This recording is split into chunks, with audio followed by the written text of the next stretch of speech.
In December 1977, paranormal investigators Ed and Lorraine Warren experienced a phenomenon Don't you see it hiding in the dark? no one could explain. This year, witness the event Something inhuman is in that house. that shocked the world. The Conjuring 2, only in cinemas.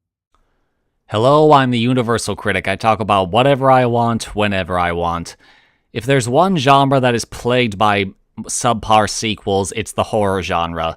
From Friday the 13th, to Halloween, to Texas Chainsaw, to Nightmare on Elm Street, to Alien, to Predator, all of these are great franchises whose memories are sadly tainted by the string of utter crap that followed their first few films.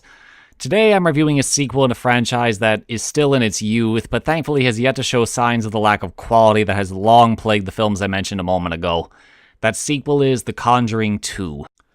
Like its predecessor, The Conjuring 2 is based on the case files of real-life paranormal investigators Ed and Lorraine Warren, played again by Patrick Wilson and Vera Farmiga.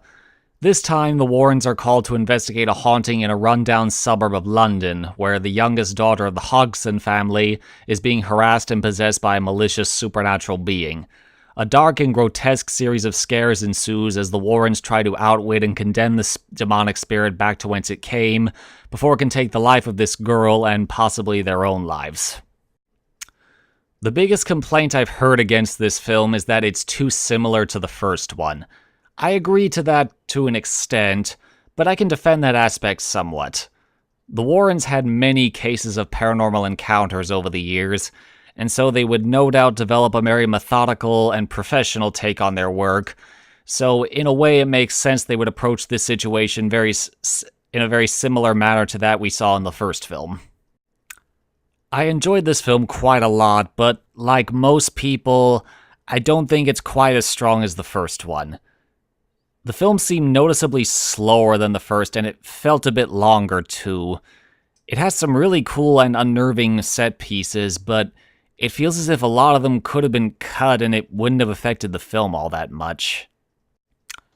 Another issue I have is that the film seems more over the top than the original. The effects used in this film, while impressive, don't have the same subtle, more old-fashioned feel of the original.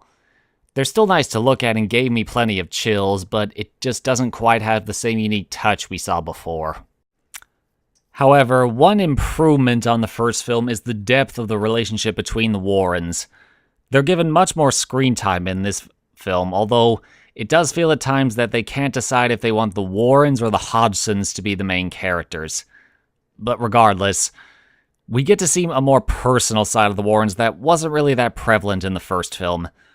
We see them talk about their relationship, how the media and general public perceive them, and we see them have a more personal connection to this case as it puts them in harm's way far more directly than we saw last time.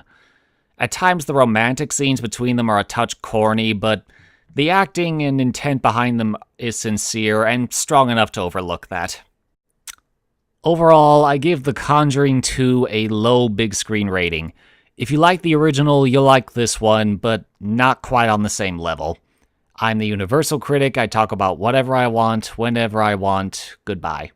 But I can't help falling